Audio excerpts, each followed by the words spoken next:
But let's move on to the PSA 7 point. First off, what the heck is with half grades? There's nothing that bothers me more than PS. Like, it's more the fact that they so infrequently happen. It's like, why? Why are we doing half grades? Like, just ditch the half grade system and just give me solid, round, whole numbers.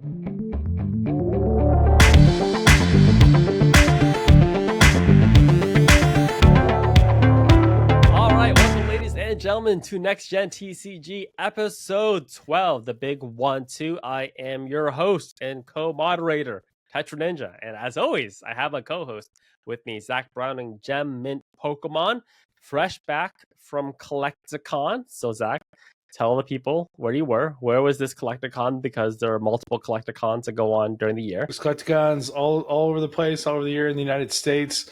And we were in Charlotte, North Carolina this year, this past weekend. And it's always a cool one because Rusty, TCA Gaming, he lives near Charlotte. And so this is like the one Collectacon he goes to every year.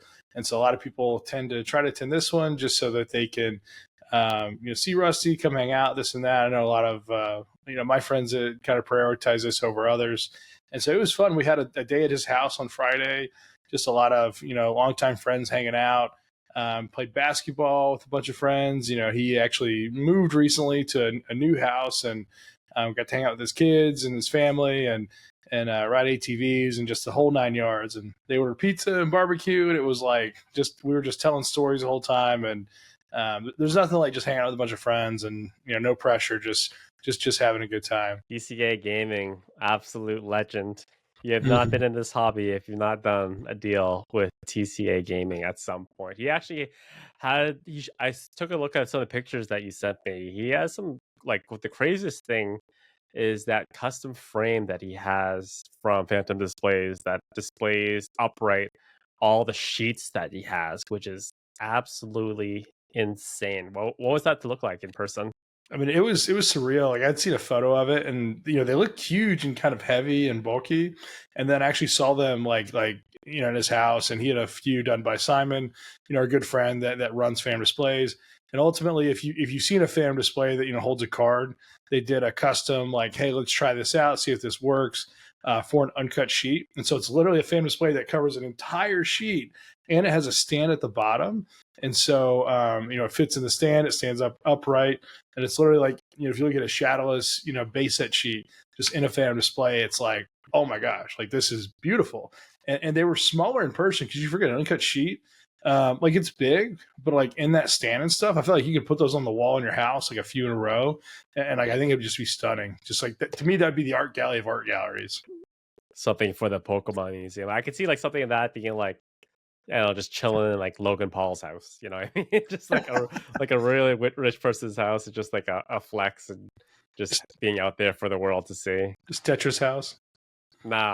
I live in a duplex, so not quite there as YouTube millionaires out there. So since you're at Collectacon, you kind of told us last week that this year's Collectacon's not as big as they have been in the past. That might be because we were still getting over that craze of trading cards, sports cards from the residual effects of basically from COVID and that huge bumps. So just give me the overall vibes of Collectacon and what can you expect if you go to one of these?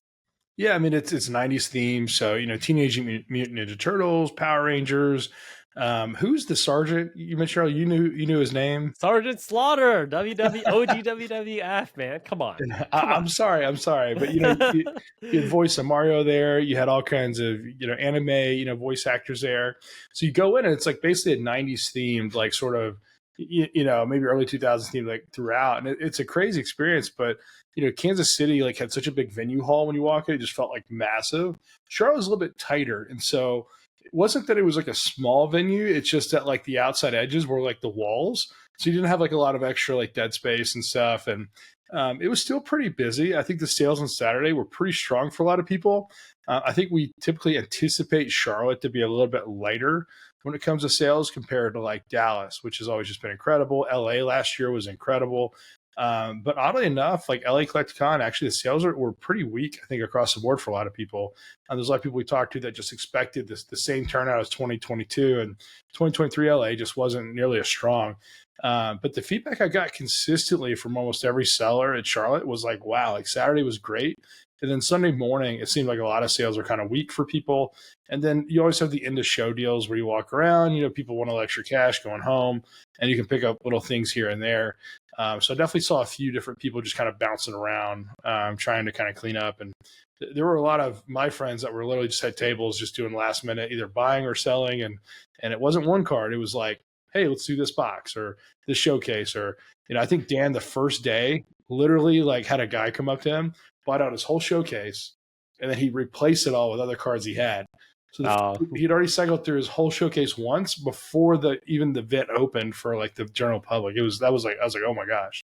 Dang, paid his booth fees like the first before the doors even opened. All right, so that's cool. You got to meet Rusty in person. Another thing that you showed me was that he actually had like a custom card, Pokemon card made out of his likeness. So where did that come from? Yeah, he had a big old like stack of cards that were just all high end cards. He pulled this thing out. We're going through them. We're like Venusaur first had 10, like Crystal Zard, like Shadow Zard 10. It was just all in a row. Like Rusty, like, what is this box? And then somewhere in the middle, we pull out this card. It was like the coolest card I'd ever seen, and it literally said like Rusty's, what does it say, Rusty's Charizard, or I'm gonna butcher, but it was literally a picture of Rusty, and I was like, dude, like, you have a Pokemon card? Like, I didn't know you were like Katy Perry or Post Malone over here. And then he's like, yeah, like someone made it for me. I thought it was kind of cool. And I'm like, dude, this looks like a real card, man. Like this should be your business card. So I thought that was like, it was like the coolest card in the box for me, man. You can get those cards made on Etsy. I have a couple of them. You can't see them like you can kind of see like they're blurred out, but the images behind me, they're actually cards of my dogs that I'll get. They're like cartoon caricatures of my two dogs. I'll do like a close up a little bit later. But yeah, they're really fun. Just something in the hobby. There's always fun in the hobby, no matter where you are. So if you had a card made of like yourself, what would it be? Like Tetra is like what? I had one. My friends made me one. I don't know. I don't know where it is right now though. It's in storage somewhere. But it's me. There's a likeness of me somewhere around there. But yeah, but it was a birthday gift. Okay, I didn't know if you'd like put a Pokemon in there with you, like Zach's Jolteon, or like would it be like Tetra's Rayquaza, or like. Yeah, no. It's all I remember is that the attack was sarcastic wit because I'm a very sarcastic person in real life. You probably can't tell from the 12 episodes of NextGen TCG. My sense of humor is very dry and very sarcastic. So, anyways, attack does negative 10 damage. All right, so let's move on to market trends. So we spent the majority of episode 11 talking about all these super high-end items coming to the market, basically all at once, which is a cool thing to see. Probably not so much if you want these people selling the cards, because what these types of cards, you're kind of like buying into the idea of scarcity. So if you have like 3 illustrators popping up in like a 3-month period, then that kind of like notion of scarcity is kind of like lowered a little bit in like the eyes of buyers, but that also creates opportunity as well, because then maybe you can snag a good deal. So we have like a lot of high-end stuff. Let's start off with the PSA 10 Trophy Kangaskhan, finishing off at 144k. I briefly looked at like that kind of like the history of like the sales of Kangaskhan. It maxed out during COVID at like 150k. Be a PWCC as well. So 6,000 short of its height, which is like when you're talking about that range of card, not that big of a drop. Thoughts, feelings, 144k? I think you see a lot of people looking at pre-COVID prices on things and adjusting their buy prices today to what were things pre-COVID. And so like yeah, there might have been some crazy gains over the last like few months in COVID, but like what was a card pre-COVID? And then like that's a really good like metric, I think, as far as like what a bottom is or where things stabilize. And I think there was a private sale at 250 at one point. I know there were a couple of private sales, and one like 70, 75 to like low twos. That weren't public auctions, and they were just different people. So like the card has been available, like if you were looking for the card, but it's something that people just don't auction because again, if you see this auction at 144, like to me that feels like a little low, just from what I know the card is sold for. Like in the past, like I would have expected like a 170, like at least if you told me 170, I wouldn't be surprised. If you told me 225, I'd say, man, this is a pretty strong market. The 144 almost to me feels like someone's like protecting position, feels like someone that's like, all right, pre-COVID price or even COVID, like 150. It's like someone saying like this is a good deal for the card, like buy this all day.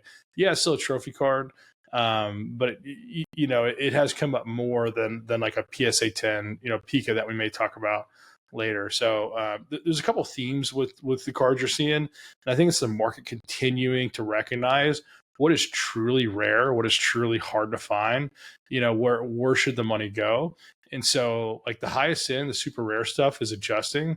But the mid tier is kind of also adjusting. You see EX era kind of coming down. That Milotic we talked about having that $3,500 sale, down from like a high of like 18 or 20 or so, that I was aware of at one point. I know there's a multiple like 10K plus sales of that card.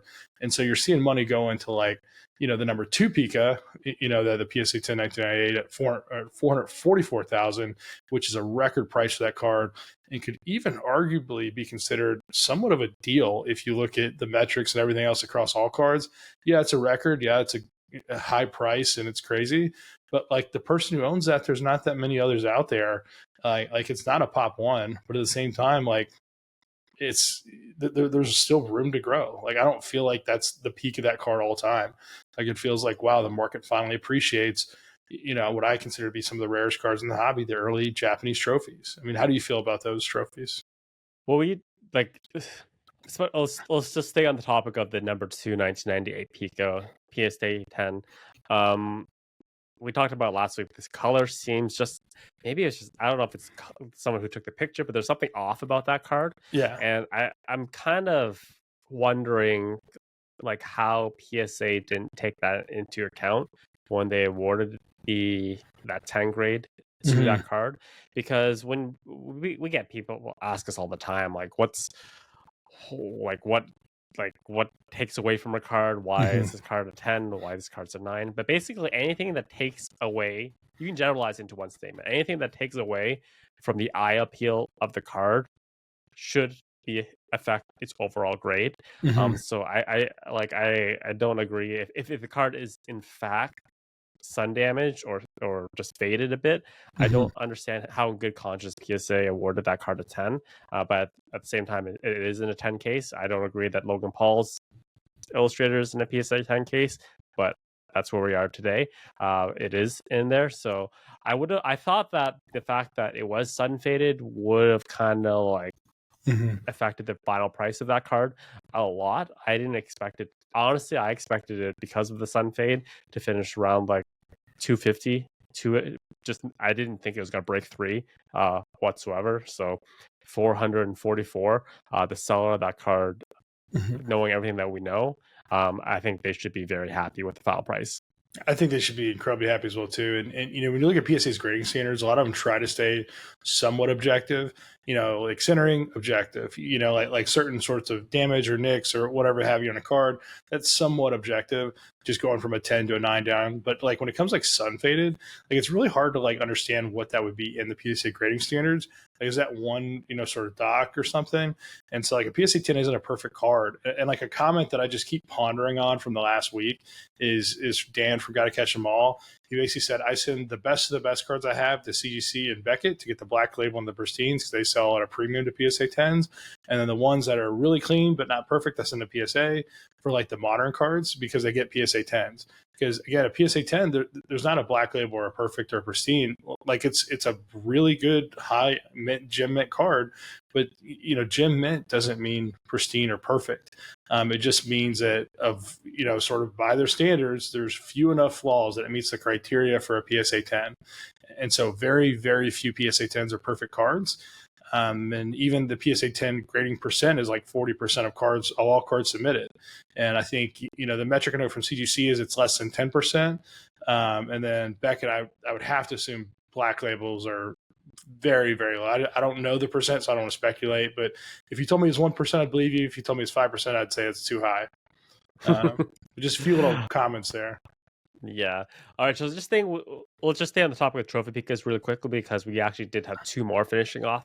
We had a PSA 6 example of the number one Pika finishing at 132K, and then we had the very off-center PSA 8 number 3 Pika example that we talked about last week.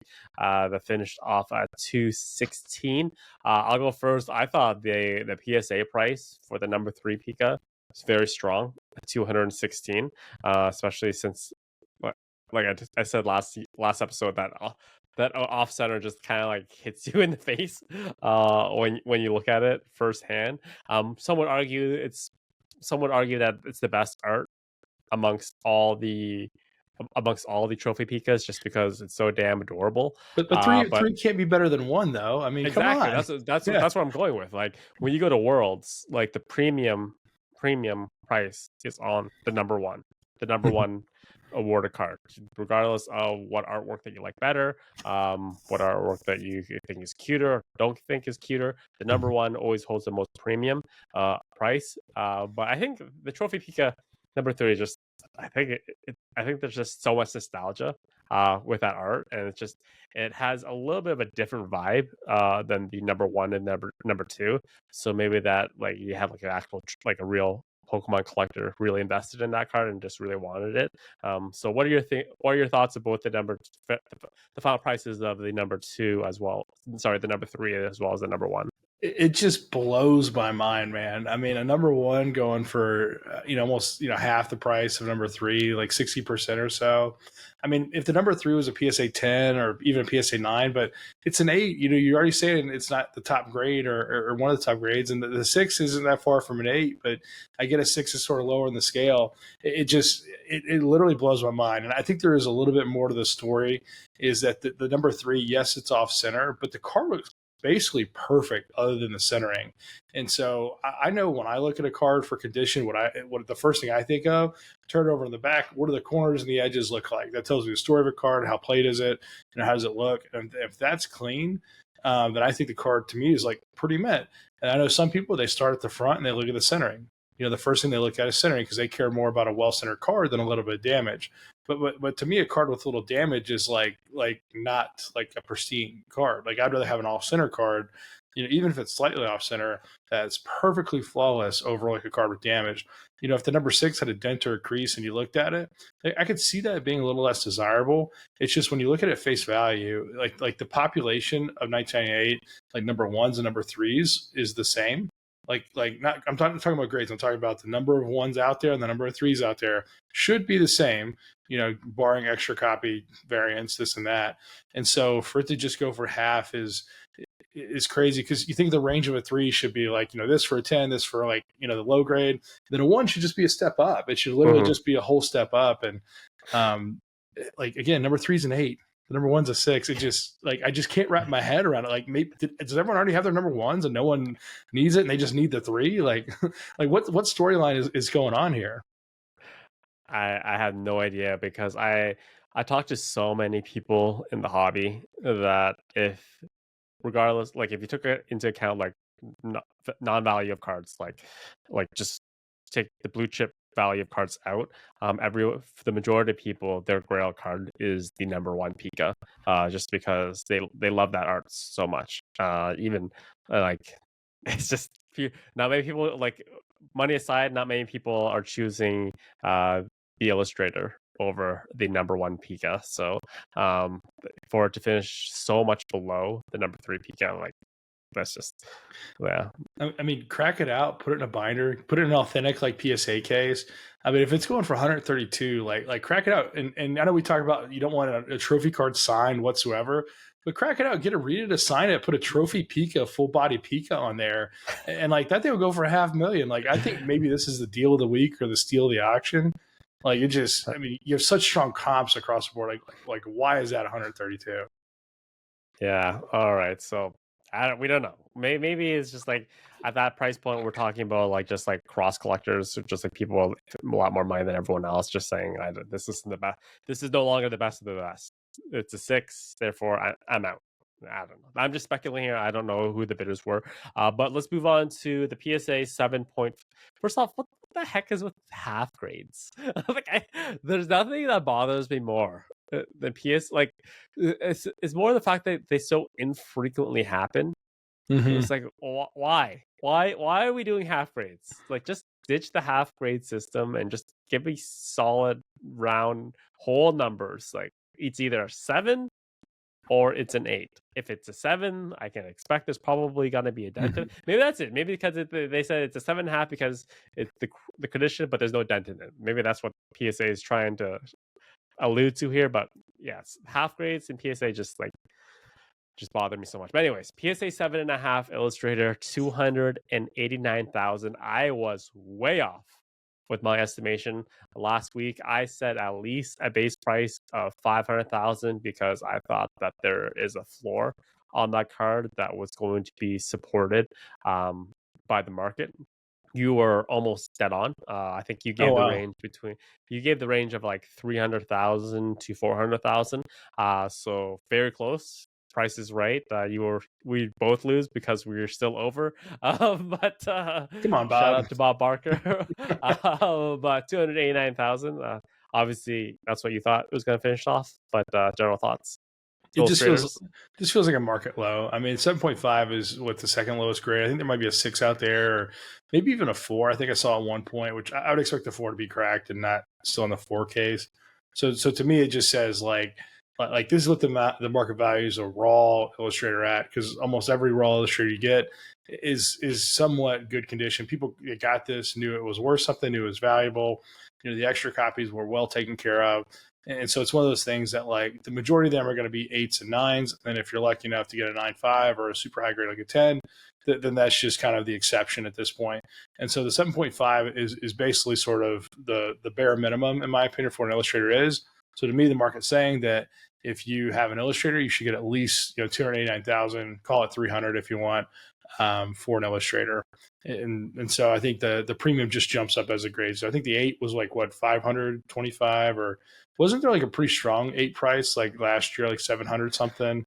I do not recall. You were I was out of the hobby at that time, so anything past NextGen TCG episode 1, I do not I Oh am not man, following. So you got that Trophy Kang sale from 2020. All this pricing history online. Just yeah, that's giving you a true. hard time, man.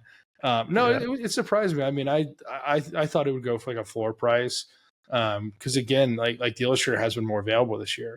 So if you're someone with that capital put in the hobby, like how many people have 289,000 but don't have 500,000? How many people have 100K that wouldn't try to stretch a little bit? So to me, it's hard to figure out that buyer. But in my opinion, this person's probably someone, maybe it's their first Illustrator, or they were stretching, or who knows what the story is. I don't know who the winner was.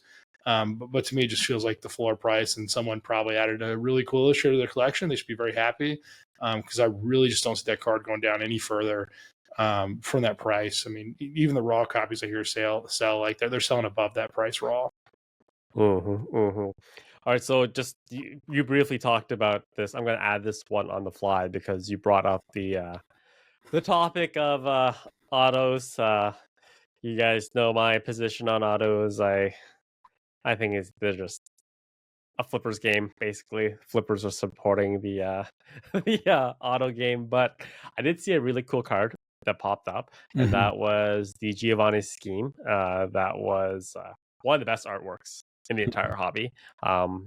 So that was actually auctioned off, and there was finished off at 20,400 for Gem Mint 10, which not the hardest thing to do. Much like the Poncho, because if you don't get a 10 out of the box, you'll be disappointed because the print quality is just like bulletproof. But also got the autograph 10, which is, I think, really important. I think it's really important that the actual autograph is graded as well. I know a lot of people lean towards just doing the authentic auto, but I think like if you want to hit that top value and that top dollar, I think both like grades have to be kind of present on the card. I don't like authentic cards and then authentic autograph. It doesn't look as clean to me, personally myself. But the autograph on this card was actually really good. You got a nice little picture on it. So what did you think? So the card usually finishes off in terms of just the card by itself around 10 to 12,000, and then the signature bumped up to 20,000. I mean, I think that's a really strong sale. I mean, I think that's pretty awesome. I think the black label was above that without the auto. So it was, going for a premium to the PSA 10 by itself, which is what you expect with the auto. But the Arena autos are fairly easy to get. You got to remember, he's signing all the time.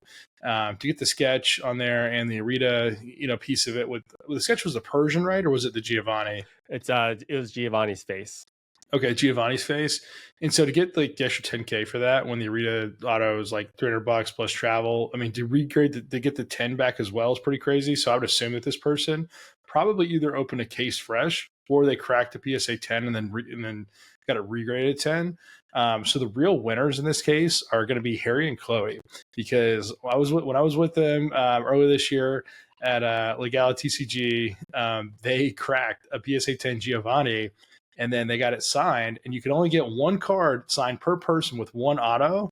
And so they used both their tickets, Harry and Chloe, and one of them got the Persian sketch on them, the other got the Giovanni sketch on them, and the card graded a 10-10. So this 20K sale for them, they're like, oh my gosh, this got to be 30 or 40 or I don't know, like the only like double sketch Giovanni. I mean, imagine cracking a PSA 10, then it regraded a 10.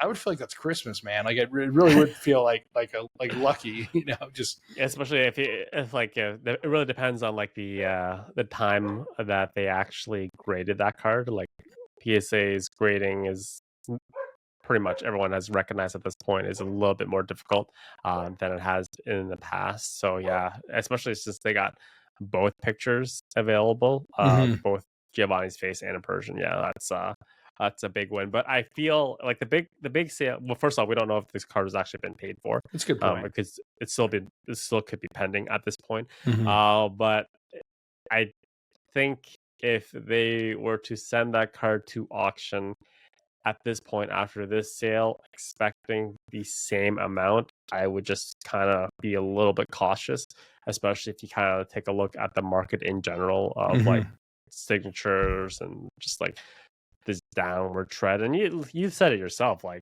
Maria's always signing. He's constantly signing things. Yeah. It's not like a Sugimori card or something like that, So I mean, I was talking about this with friends the other day. It's like I have a few people reach out and say the hobby feels strong, and it's like you got to remember it's holiday season. Like, yes, it's September, but we're heading to, Christmas. We're heading to Thanksgiving. We're headed to all the October, sort of hype and this and that. And it's like, how do you separate out like the Christmas and like the holiday sale strength from like the hobby growing?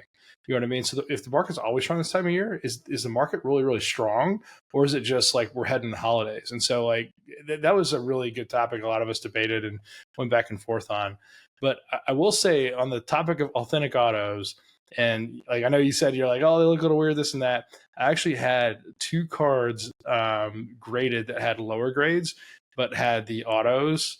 And so I sent them back in to get the card authenticated and then the auto graded. And I know you said it feels weird to you, doesn't like this and that, but let me actually go grab them, come back. Okay. And then I just want to get your reaction to them like live. All right, just got back from Time Warp, just get back. So you've never seen these cards. I don't think I've ever shown them to you. And I know you said you don't like it, but let's just get your reaction to this. Oh, that signature, man. That signature is just so iconic. It's just all right. So I mean, auto 10. Yeah. All right. So tell everyone who's that signature. This is Imakuni, the crazy, probably the most famous person who's actually been on more Pokemon cards than anyone else that's not a Pokemon itself. Maybe more than Giovanni. No, probably not. But still, like, feels that way. I mean, it's the Black Star promo Eevee, Imakuni, auto 10. Like, all you see is a 10 on this. Like, isn't that sick? So why did you choose that card for him to sign? I didn't get this card signed. I actually had this came up for sale, and then I bought it. And so okay. And then I have one more for you. So this is a 2-card sub. Okay. And then these were recase. Ooh. So what do you think about that? Sketch. That sketch is really good. Yeah, I mean, beautiful Wigglytuff, Irida. It's an older one, and so I did not get either of those cards signed. They're just cards that popped up for sale just on IG. Bought them. They had lower grades, and then the autos, didn't have like they might have been authentic autos. So I just sent them back as like, hey, I don't want to grade in the card. If it's like lower, I'd rather just have the auto graded. And luckily enough, the Wiggly got a 9, which is still really really strong. I feel like most of the autos I have in my collection are 9s. I don't have a lot of 10 autos. And then including get a 10 is actually pretty cool because I've been seeing a lot of people get their Jimenez back from PSA graded. And for whatever reason, like I didn't think about this at the time, but her pen, I guess, was a little streaky. And I've seen most of the Jimenez I've seen come back are 8s. And so to get an auto grade 8, like, at some point, like a lot of those cards to me are so sentimental. Like, I don't even care what the card's graded. Like, I've actually even graded in the Jimenez I got earlier this year. It's just, I don't care about the grade, but for these to display them, like the CD EV10 just feels kind of cool. So did I change your opinion at all, man? The sketch makes it better. Come on. The fact the Iwakuni the signature is always fun to see, and the Wigglytuff sketch is actually really good. Just on the topic of signatures, really quickly, do you think like if you actually get a sketch of a Pokemon on the card and that becomes available to you, how much do you think that actually affects the overall grade of the card versus not? Let's just say if you had two similar signatures in terms of quality, but let's just say that's signature's a 9. But do you think if they would have added a picture of the Pokemon on it with a sketch, does that just like bump it up to a 10? In your personal opinion, do you think like PSA takes those things into account when they're talking about grading signatures? It doesn't affect it whatsoever. When PSA grades the auto, they only look at the signature. They do not factor the sketch in whatsoever. And so there are people that have gotten an auto from an artist and they've actually drawn in the sketch themselves. PSA will still grade the card. They'll grade the auto. They'll put it in a red label. Again, a red label means authentic. Like a blue label or a different like color label means like it's like not a real card. It's like a there's something going on. Maybe it was like your kid's baseball card. Like they don't put those in red labels, for example. But it's like to me, it just feels super sketchy because it's like, yes, the auto is only the signature, and if you know like how they do it, it's like like the auto is only this piece, and like the sketch has nothing to do with it. So like if someone draws something else in the card, like it has nothing to do with it, but it's like you assume anything else in the card would be done by the artist.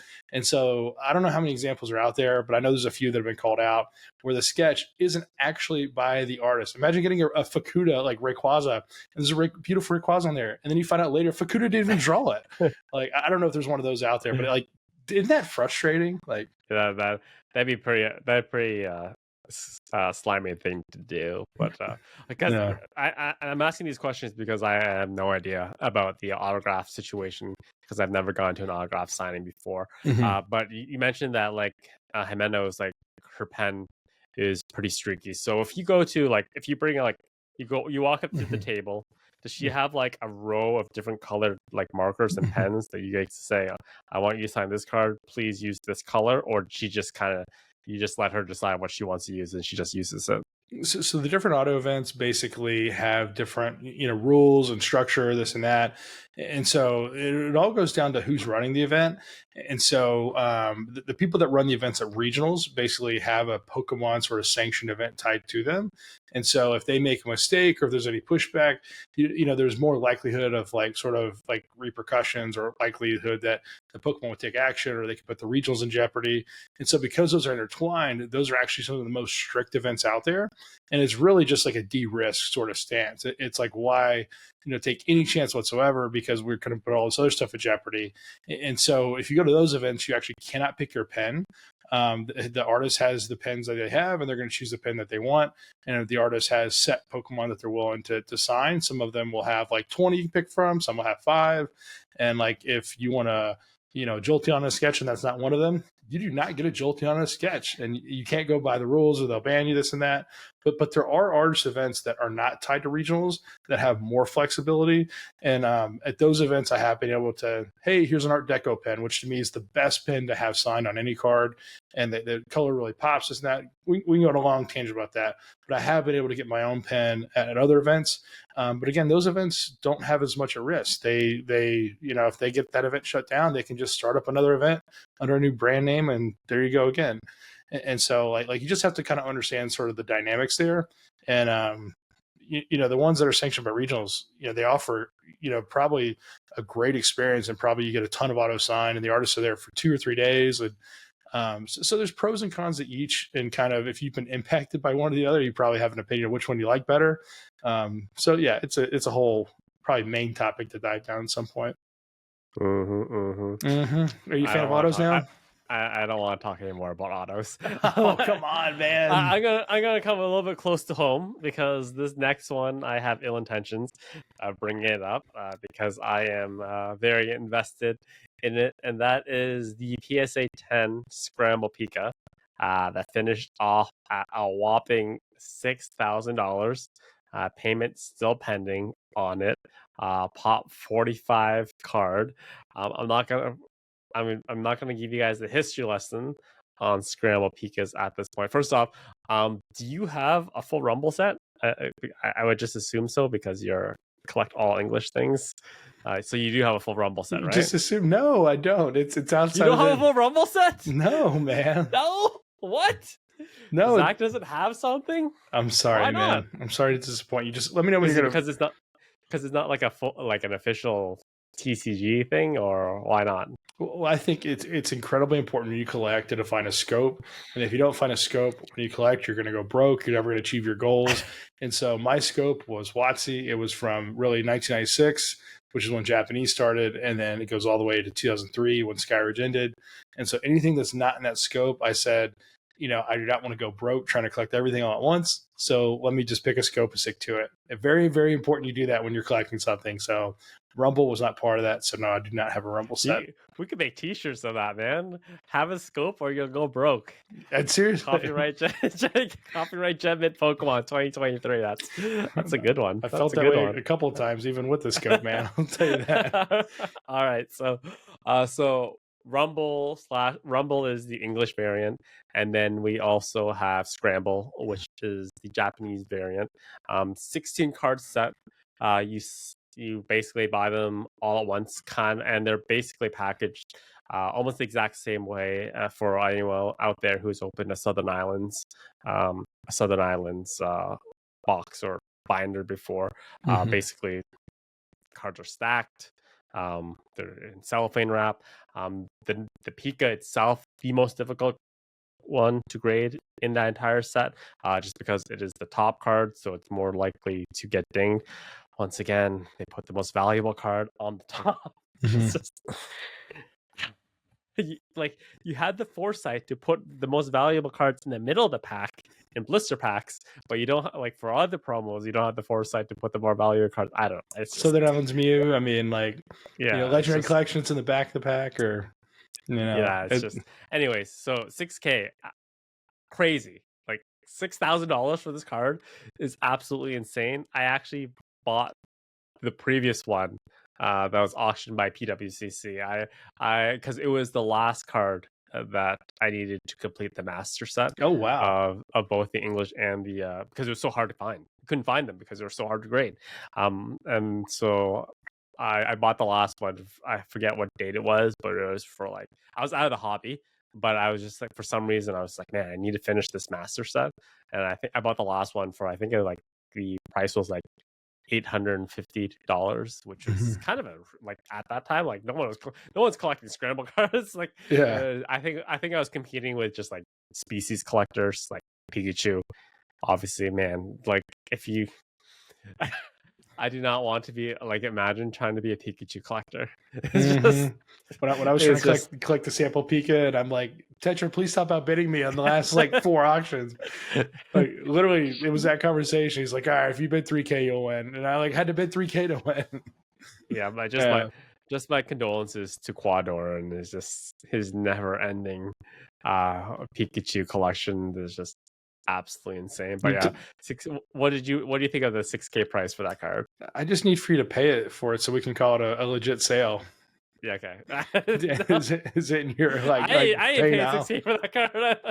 I don't know. I'm not paying $6K for that card. So all right, so that is market trends a lot of cool stuff. Obviously, we're recording this on September 18th. There's two major cards left that we need to talk about that the auctions have not ended yet at Heritage. We have the CGC 10 Illustrator. I think that's sitting around like 300,000 right now. And then there's also the number one Battle Road female edition extra copy because there's actually no name on that card. And pristine CGC pristine, so black label with the gold foiling. That's sitting really low. That's sitting at like 38,000. Like, Oh wow. Just what do you think of that? Well, like, what do you think of that price? So yeah, 38,000, knowing that it is an extra copy. Buy it and make 100K. like I mean, it's pristine, you know. That price is not gonna last. I don't know. Personally, myself, we've had the conversation before. I have an icky feeling about extra cards, just grossly apparent extra cards that hitting the market. We've had this conversation before with other people's in the hobby. I don't really want to beat a dead horse here, but I don't like it. But anyways, that's market trends. Whenever that finished, let me play devil's advocate here. I'm not giving you my position. I'm just playing devil's advocate here.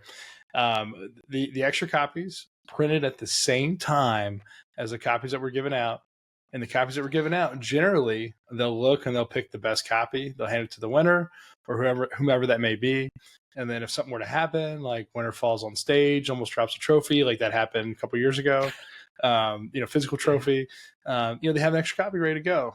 And so if you think about it, any of those extra copies could have been a real copy. It's not like they were made years later. It's not like they were made different time. They're always at the event. They always travel with it, this and that. They weren't the kid selected, so does that change your point of view whatsoever? Okay, so first off, this one's gross. It's very apparent that this was an extra copy because the trainer, the name bar where the trainer's name goes is just blank. Yeah. There's nothing there. And I am not 100% sure. I think if there was actually the winner for that year was actually a female, more as in they just needed to have a female copy at that time because there's a chance that a female could win. So I am not well versed in that at the moment. So this card may not even ever been awarded before because maybe that year the number one trainer was actually a male, but it just needed to cover the basis to have a female card on hand. So I'll do like a little blurb at the bottom here to do a little correction whether or not that card was actually supposed to be awarded to a female. But the thing that I've had, like, this is the best example that I can give you guys that I've brought up to multiple people in the hobby before, that let's just say you have Tom Brady's Super Bowl ring. What's more valuable, Tom Brady's Super Bowl ring or just a blank generic Super Bowl ring? Both awarded at the same time for the same event. If you have the Olympic gold medal, what's worth more, Usain Bolt's actual gold medal that was awarded to him, or just an extra gold medal that was just in the back that needed to be stamped with his name or a person's name or the event pressed on a little bit later? That I think Usain Bolt's actual gold medal is going to be worth more than an extra one. That's the example that I always give to people. Yeah, it's weird because like when you say that, like my first thought is like, all right, what's the value of the ring? It's like those things have so many diamonds, and you hear these stories like all these rings are worth 300,000 or 1 million or something. So I'm like, oh well, it's worth 1 million in the default, and it's like, okay, well, what's a piece of cardboard worth? It's like a penny, and it's like, no, of course it's worth more than a penny. So it's like the counter argument in my head. It's like already doesn't like make sense for the Pokemon side of it. But I think you bring a really good point. And the example I gave earlier is sort of the process for English today. I don't know, the process for the Battle Road Japanese. Like if the name's printed on there, unless it's like on top of like the, that top layer, I mean, it would have to have been printed at the same time as the card, right? Because you wouldn't have known the winner's name until after the event. Maybe they gave the no name in person. They said, hey, give it back. We'll mail you the real copy. Or like, I don't know. And these Battle Road, they happen a couple different times throughout the year, like an autumn, a spring, this and that. And so like, there could have been, and there's lists online. You can look, see the female, male, like Tetra said earlier. So I don't know the process. I'm just again speculating. But I agree. Like your example for the Bolt, like my thought is like the other medal is kind of worthless because there's so many other Olympians. Like how do you know who's going to be Usain Bolt's backup? Like I mean, what does the least valuable Olympic medal go for? Gold go for? You know? So there's so many events you just don't care about. Just on the topic of like the championship rings, so and you're like talking about how like someone worth like 300,000. So Yeah. Tom Brady's ring is probably going to be worth 300, the most of it. So how it usually goes with these like championship rings is that the players' rings as well as the high ranking official staff, their rings are made with the real deal diamonds, precious minerals, precious metals. And as you slowly move down like the pecking order of like people who work for the team, they get less nice, less diamonds. The diamonds are not nearly as well cut, or maybe they're no longer diamonds at all. Maybe you're getting a chunk of glass. Like I remember like the just like in terms of anyone who watches hockey, I remember like when the Tampa Bay Lightning the won the Stanley Cup a couple years ago. They gave like basically everyone who worked with the association a championship ring. So they gave the anthem singer one.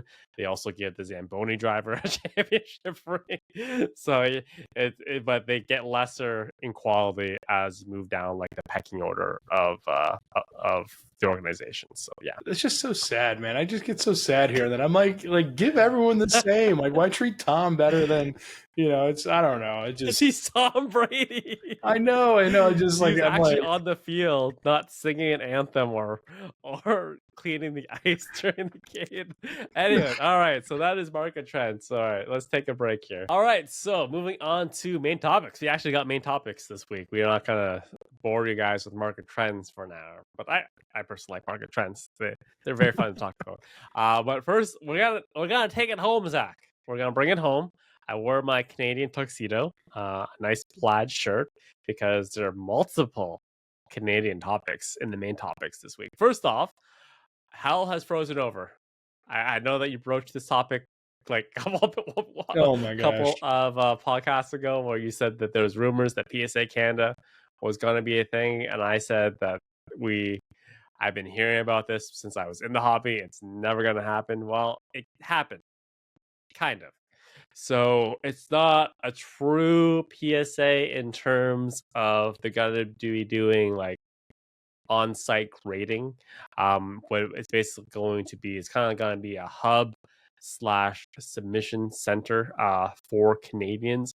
I'm not exactly sure the benefit. It didn't really until I actually do it. Actually submit cards to them because the biggest risk of when you're submitting cards is the process of actually your card is traveling to the mail. Obviously, since they're not crossing a border, that risk is a little bit mitigated because you're just going to the East Coast in Halifax, Nova Scotia. We're talking far east of Canada, which is kind of weird because they're going far east to the East Coast, and then when they're to be actually submitted, they're going all the way back to the West Coast to actual PSA grading in California. So it seems kind of counterproductive. If it was personally me, I probably would have chosen like Alberta because it's kind of like on the way to California. But who am I to judge what PSA's company policy at this point is? But basically what they're going to doing, there's fixed prices, different tiers of prices, and it's basically going, like I said, it's going to be a submission hub. Pretty much you can guarantee once your cards actually get to Nova Scotia, get to the East Coast, then you can probably sigh a little bit of relief that your cards are most likely at that point going to be safe. So that's crazy. I knew the PSA office was open in Canada, and like we still had hell had frozen over. I was like, you mean Canada's just like having winter, like Canada's just being Canada, But dude, like Nova Scotia, like that is so far like east. Like when you think about like constraints like logistics and travel and stuff, it's like when it's winter, it's hard to fly to the Northeast. Like it literally, when shipping this and that, packages, rain, snow, like snow's wet, like packages get wet. It's just like you're literally going to fly things all the way to the right. And, why are some of the major shipping hubs in, Memphis, Tennessee, like Louisville, Kentucky, like, like why are they there? Because they're central. They're in the middle. And it's like, why wouldn't you put this in Toronto, like the major shipping hub into Canada? I mean, I get that retail space and stuff's more expensive, but if you're literally a submission center, you're taking stuff, shipping it, you're like verify ship.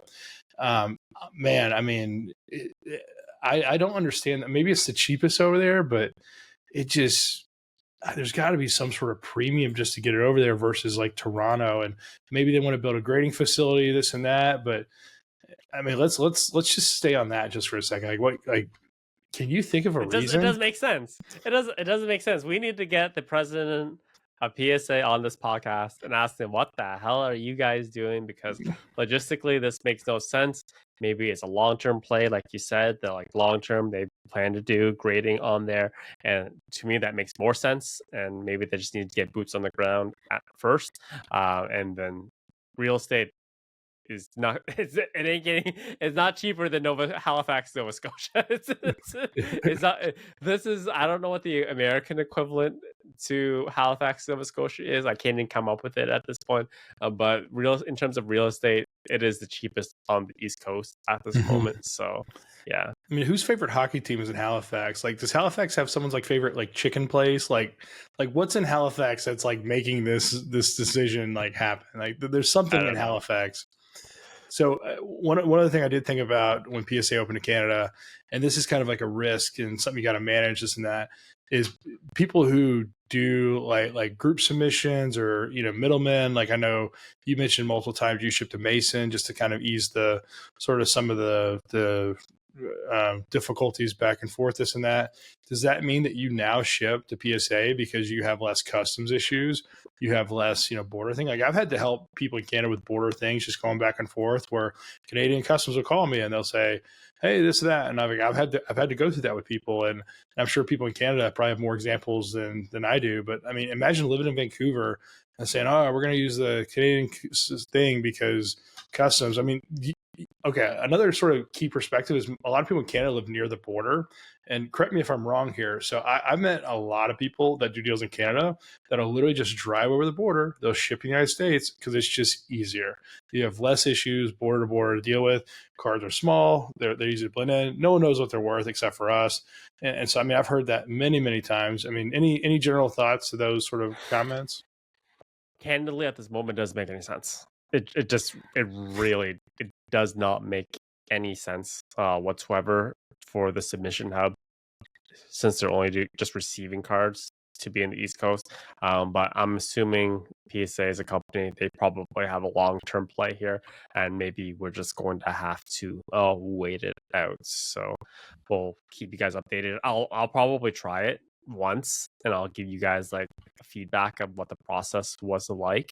I'm gonna have to jump on Macari again, hit up my boy Hamada, get me some import some cards from Japan, and I will send them through the Canadian submission hub, and then I will get your guys' feedback, and I'll give you guys feedback on what my the process was like. But for those who want to stay not on the East Coast, the Toronto Card Expo is actually happening November 9th to 12th, and they're actually going to be, PSA is actually going to be doing on-site grading at the event. The only caveat about it is that I do not know if they're going to be grading Pokemon at the event. From what I can tell, guaranteed they will be doing sports. They'll be doing on-site grading for sports. But in order to grade Pokemon, you obviously need to have people familiar with Pokemon cards and the hobby to properly grade them. So it's not officially announced at this point if they're going to be grading Pokemon cards at that event. But just also keeping in with events, this is actually very exciting news. Zach is actually going to be traveling up to the Great White North because the Toronto Regional Championships are going to be happening at the end of October for October 27th to 29th. So Zach and I will be meeting in person, real life. We never met real life, right? I don't think we have. I think, you were always in some VIP and I was always waiting in general queue to get in. And it's like, is that him? Is that him? There's like a little light shutting down and, it's made his hair gold. So so Mhm. Toronto Regionals, 27th, 29th. So we'll probably have a lot of the E4 Toronto people there as well. Maybe we'll do a live podcast at some point as well. Ooh. Maybe Zach will bring some stuff. Maybe I'll bring some stuff. We'll talk about it. But yeah, Toronto Regionals is happening at the end of October, so that's also very exciting. I haven't been to one of those. I've been to one before. Mhm. So I went with PFM. McThirsty, Reina, Charlie was at that one when he was working at Lycans at that point. This was like 4 or 5 years ago. So it'll be fun to see all those people again. So yeah, lots So, of Toronto focused main topic this week. yeah. So if you live in the Canadian area, you're going to go to Toronto, or you're someone who has a really really cool collection or something that if you want to sell your cards, I know I don't necessarily talk a lot about like my day to day and what I'm doing, full time in the hobby. But if you have like a collection that you want to sell, or if you have like a lot of bulk, or if you have WotC this that, if you have high end trophy K, if you have anything at all that you want to sell or something, feel free to hit me up in my DMs. Just at Jim at Pokemon Instagram or Jim at PokemonGmail.com. And what we could do is we could probably figure out a time, and Tetra and I could actually go check out the collection, maybe film it. We could do like an assessment, and Tetra, we get your feedback, your opinion, this and that, and like maybe we could like do like a video, just recording like a deal.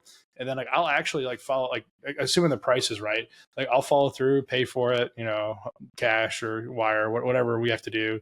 And maybe we could like actually record like a cool deal happening. So I don't have any Toronto deals planned at this point, but when I do go like travel, I always like to at least sort of pre-plan some deals ahead of time. So some things are harder to do, shipment, this and that. So let's do a cool deal. Come to a hotel room, or we can go to your house, or I don't know. What do you think about that? Maybe we can get a cool video out of it. I just think that it's awesome that you pronounce Toronto like a true Canadian, where you don't pronounce that last T.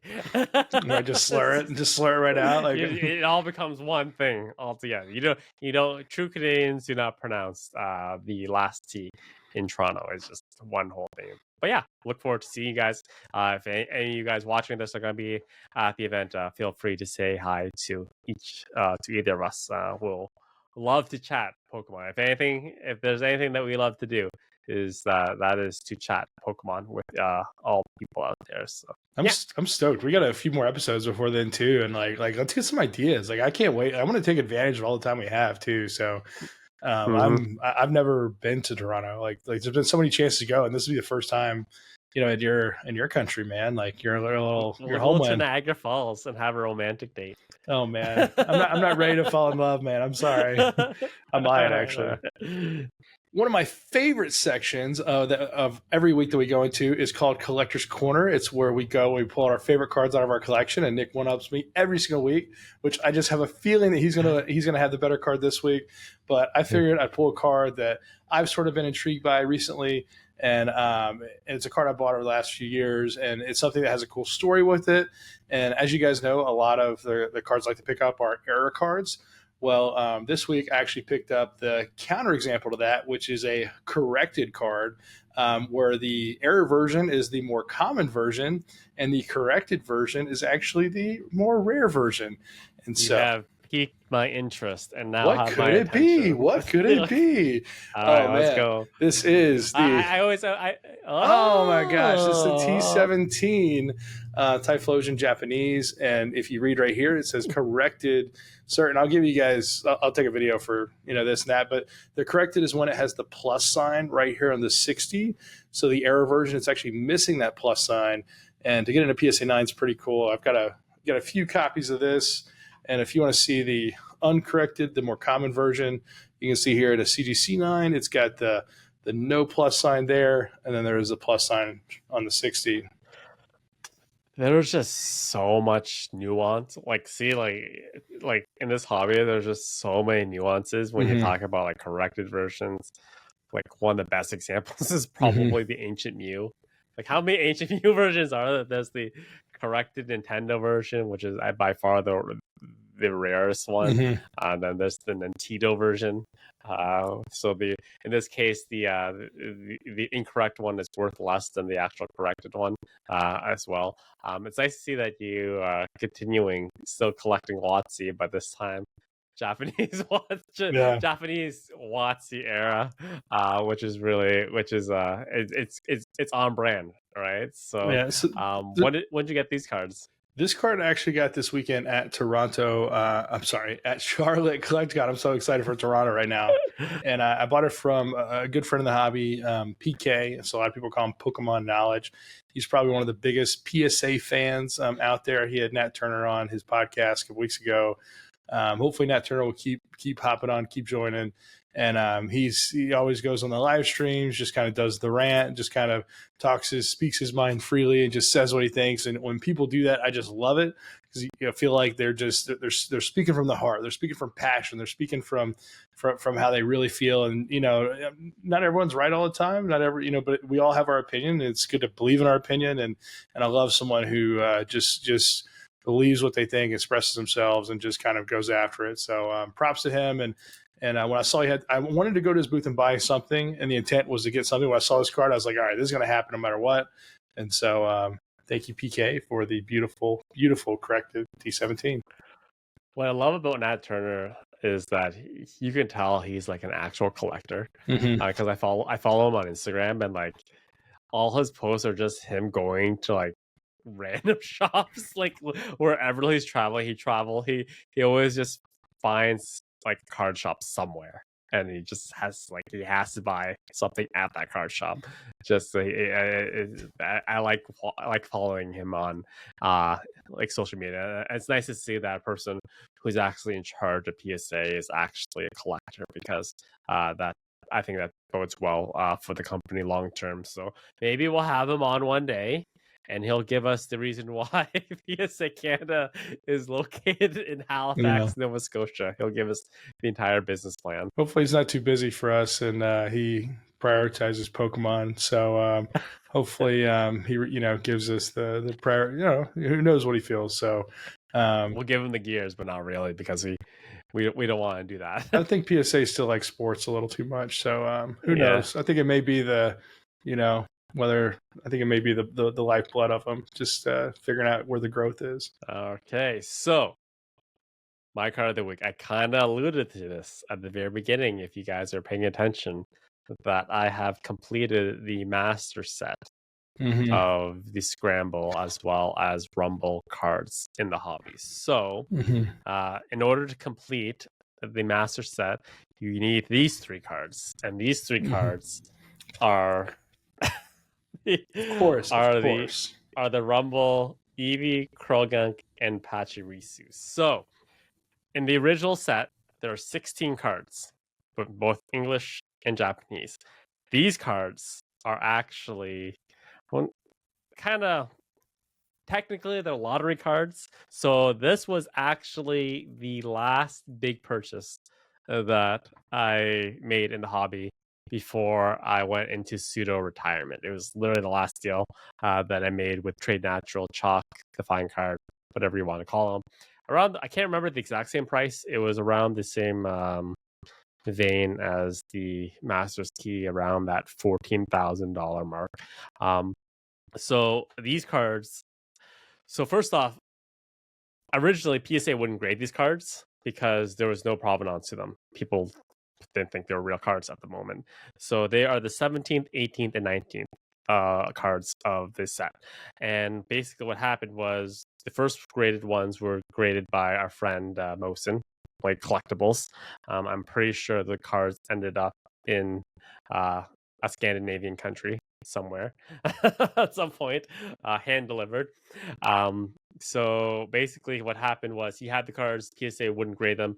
So some people don't know this, but PSA actually uses Bulbapedia as a reference source for cards. So he literally scanned the cards onto Bulbapedia, added the text, and then long and behold, eventually PSA ended up grading them, and they are actually real cards. So in 2009, so basically a brief history of the Scramble cards. So they were released at the same time because there was a game, Pokemon Rumble, that was released for the Nintendo Wii whenever 2009 was, and the Wii was out, and they actually had to commemorate the release of that game, they created these cards. But these cards actually, even though they kind of look like traditional TCG cards, it's a completely different game than the TCG.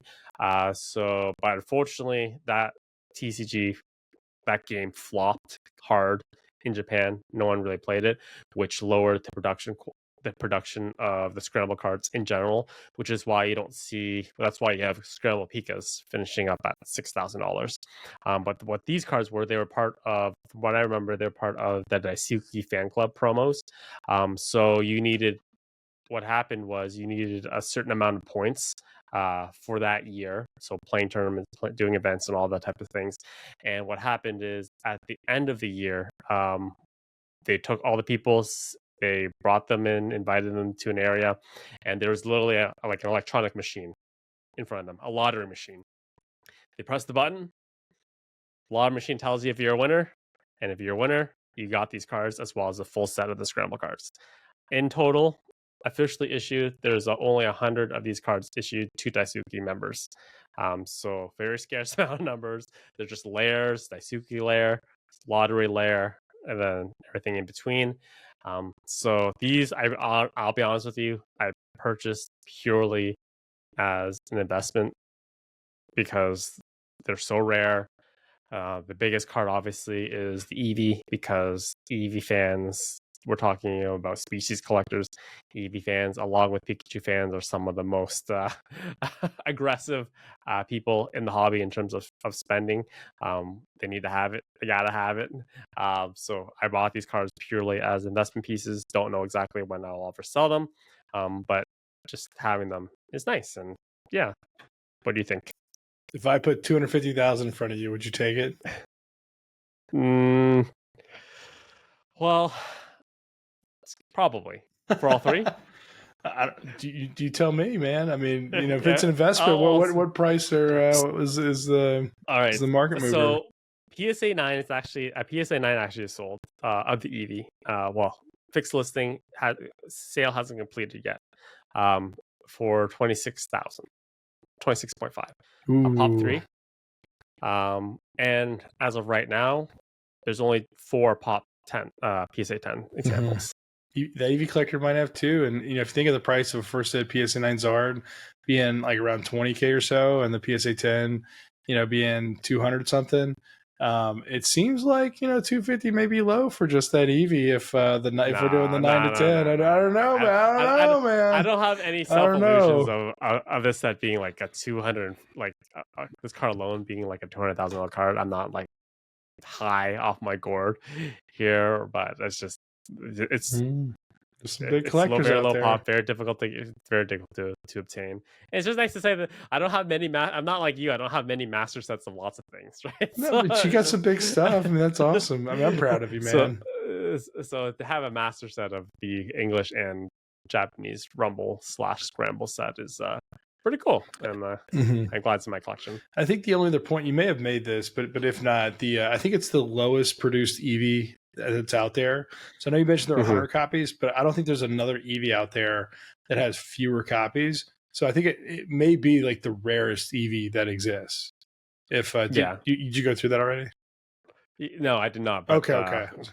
I don't want to say anymore, because if Nicer's watching this, he's like having an aneurysm right now. Well, I'm just saying, like, you're literally showing the rarest Eevee in the best grade. I mean, PSA 10 is still considered like top when it comes to that stuff, and unless a black label appears, which would Black Label Krogunk actually appeared a couple of months ago. So it finished off at 6.5, which I think is kind of low, especially if the Pika is finishing at 6 now. I thought the 6.5 was a very, very good price in a black label for the buyer. Yeah. But you made a decision based on Eevee collectors, only 100, this, that, and I think you revealed what you paid for. But I mean, clearly, if that PSA 9 price holds, I think you made a pretty good decision. I think you're doing pretty good. So we got a hold 4x, right? 4x return of investment is my baseline. I don't know. You might have surpassed that already. We'll see. Is it right. too much? we'll see. But eventually, they will hit the market. So I don't know when and where, but they will hit the market eventually. But you also have a card. I know that you bought it before, but you also have a card that is going to be hitting the market, pretty big one as well. So you showed it before. Let's show it again. Let's talk about it. Oh man, it's whoops. You got dropped. No, Sorry. No, it didn't fall. It didn't hit the ground. It literally just did like a this and then a that. So yeah, it's the PSA 10 Charizard. Of the Charizards, it's the one I had recased, and I think I talked about this. Where like I thought there was like some little plastic or something like in the case before, and I was like, this just won't auction well. Like the pictures just don't look good. And when I got it recased, like literally the card looks 100 times better, and it's actually amazing. How many cards you see at PSA that will have like it just won't image well, and then the recasing, it just I think it's like night and day. And of the Zards I have, this is actually, in my opinion, the strongest of however many I have. And so yeah, I'm gonna put it up, make it available. Yeah, just if you open offers, just slide $250,000 into Zach's jeans, and it could be yours for the taking, right? Yeah, so happy to if anyone's interested in first hit base art, let me know. It'll be available soon. All right. It's a hot ticket item, literally. It's pretty hot, man. I mean, it's the king. I mean, it's his art. It's the pulse of the hobby. It's the poster child of the hobby.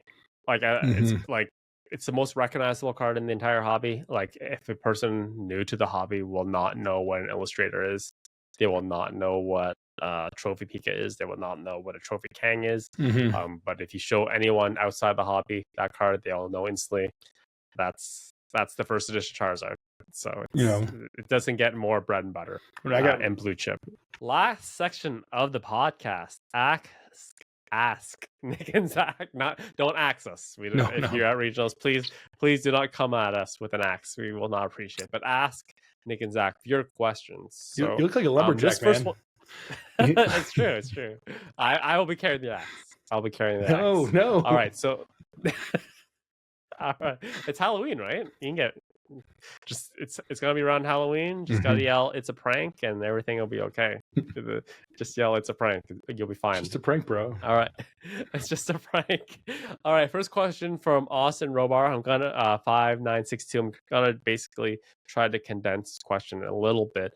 But basically thoughts on tag team. He thinks they look awesome. He's been picking them up for about $100.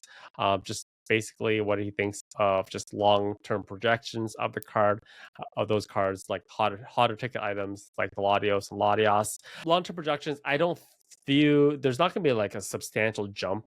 Like you'll see the incremental jump that you always see as cards get older, as they become people want them more. Latios, Latias, those cards, fantastic artwork depending on who you ask. That card's sitting at $2,000. All those things are great.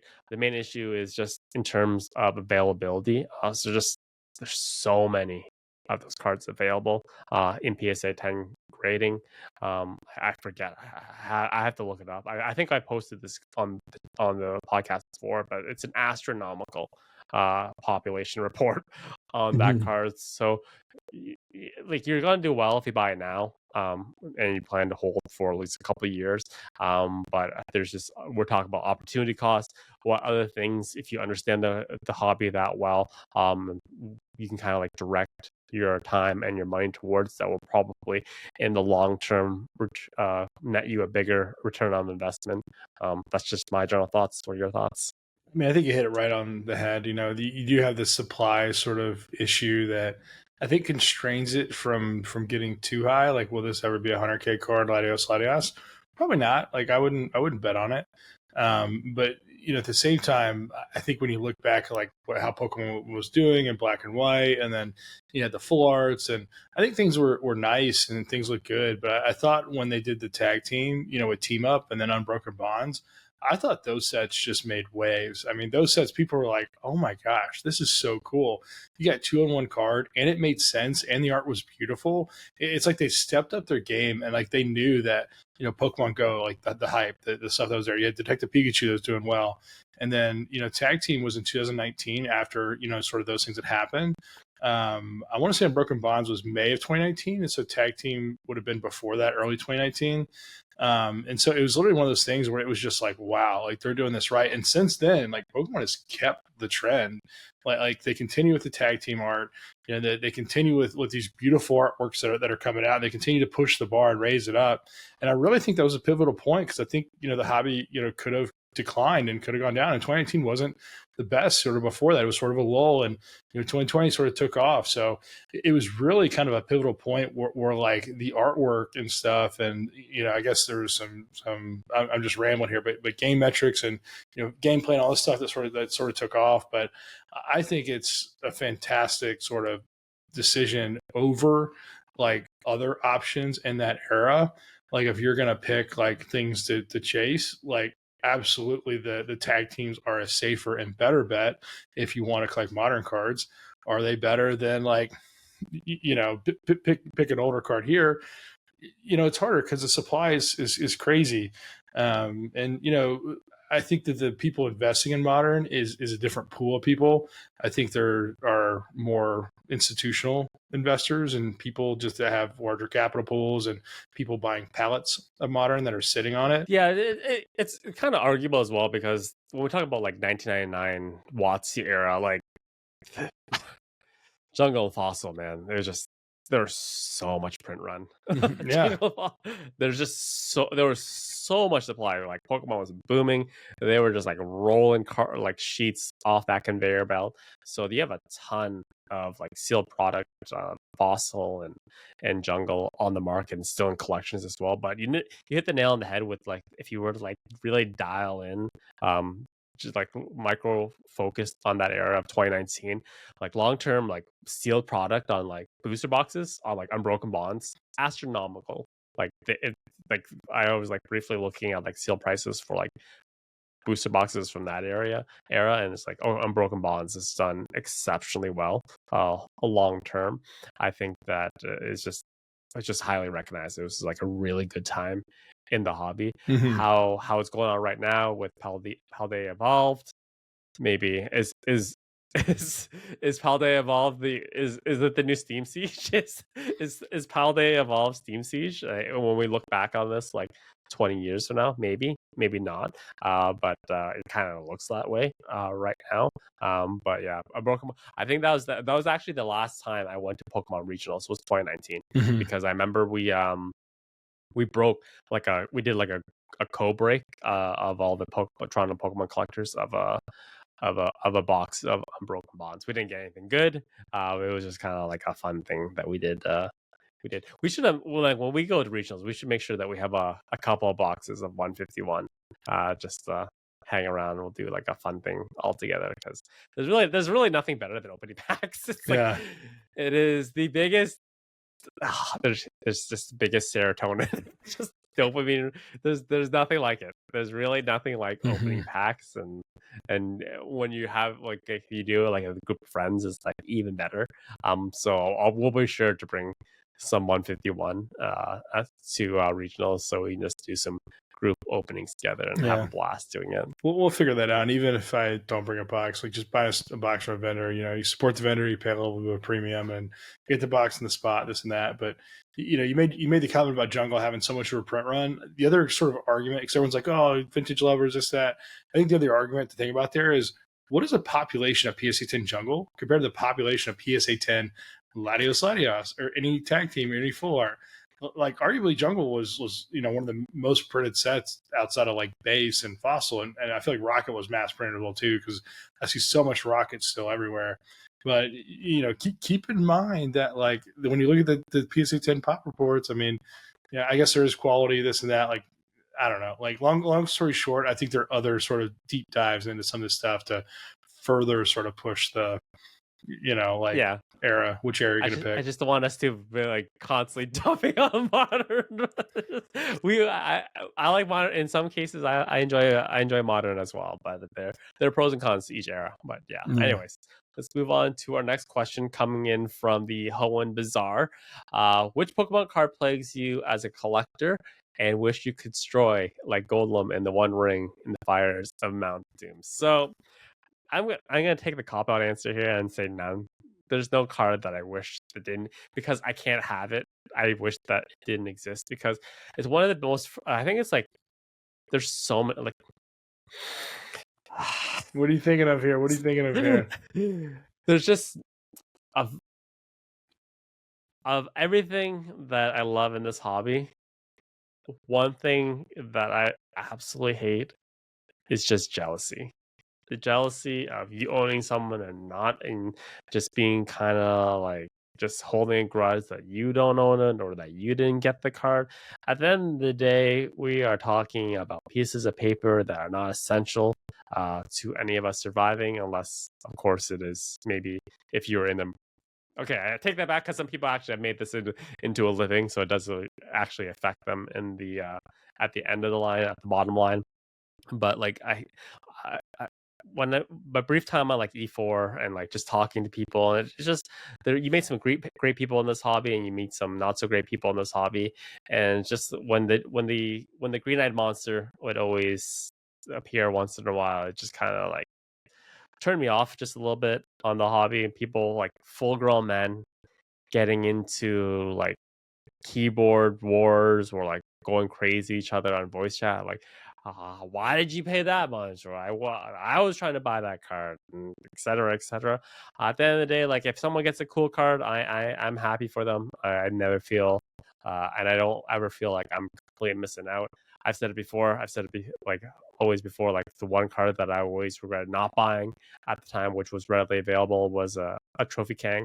I wish I owned that card. It's one of the best cards in the hobby.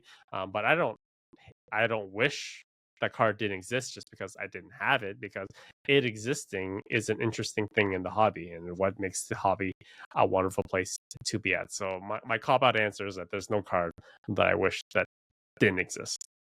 And of course, the first thing I do is pull up my wants list and figure out which card has been on there the longest. And I'm like, Trainer Deck A, Eradicate, throw it in Mountain Doom. Let's destroy them all. And, I think there's another one that is on here, like 008 P set.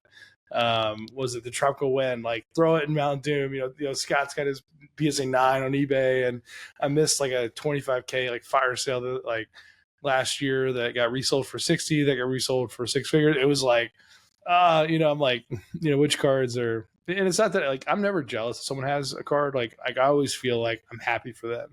Like, great, you got that card. Like, there's cards that I need. And like there was a friend of mine this weekend that we talked about, like, oh, if this card popped up, I think it was No Damage Ninetales PSA 10. That was literally the card. And I know a couple of my friends that would love to have that card.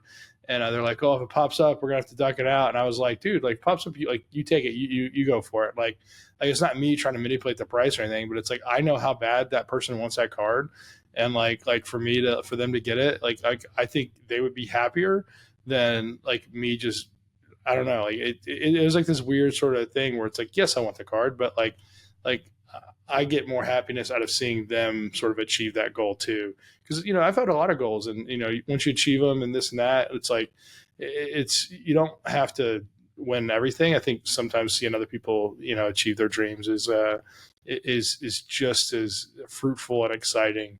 I think once people get to that point, it's hard to understand. I had someone actually talk to me about that this weekend, and it was like once you get to the point of like being happy for others, I think it's just like life's all about relationships. And man, we're getting deep here, and I got to take a step back before we get into therapy mode here. But I think it's one of the most enjoyable things to watch your friends achieve their goals. That's probably a good way to round that out.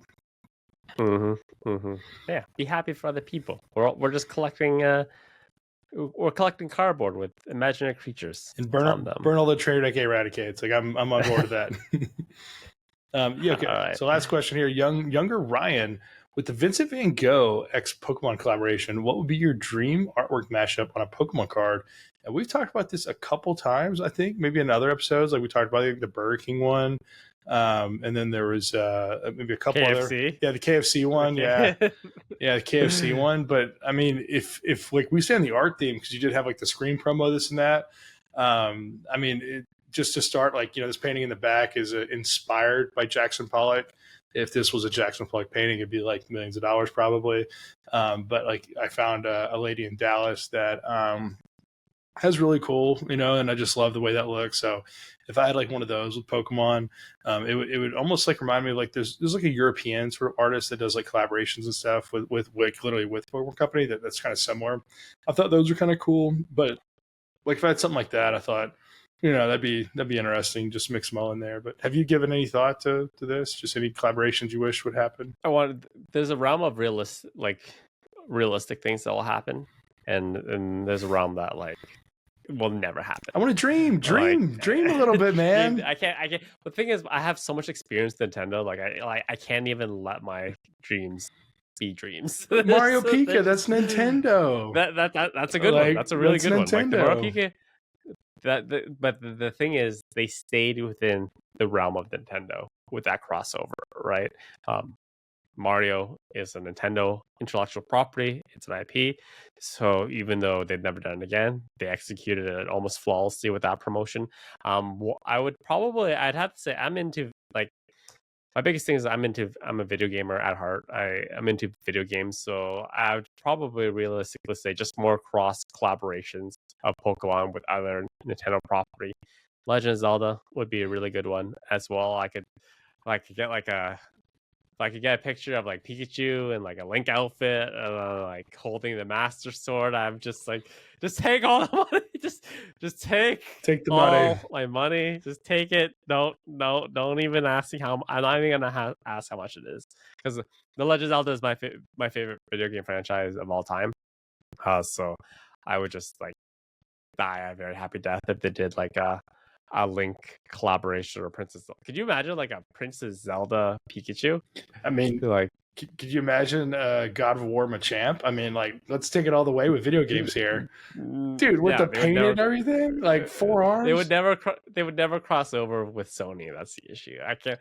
Nintendo will, like, my experience with them will not allow me to dream that big. So I'm just trying to leave a little bit of realism and stuff that will actually possibly could happen at some point. But that's all the questions. We only got 3 this week. You guys got to give more questions. More questions, and we will answer them during Nick and Zach, not Axe, Nick and Zach, your question segment, which is a really fun segment. But that being said, that brings us to the end of the Next Gen TCG podcast, episode 12. Had a lot of fun. Went on a lot of tangents. Talked a lot about market trends and all the stuff that's just popping right now in the hobby, man. Yeah. It's just popping. Yeah, this time of the year, holidays, you just get more sales, more big cards come to auction. You're going to see more activity. You see the holiday set come out with 151, which has already been released, basically. And so I think you're just going to continue to see market trends probably be more of a focus this time of year. And then, there are times in the hobby where things are a little bit slower that we'll probably go into more deep dives and different things. So, hobby's exciting. It's always changing. I'm just glad we have fresh information to always share with you guys. So thank you for sticking tuned this long. And any last thoughts here? Nope. Thank you for joining us, and we will see you guys next week. See you guys.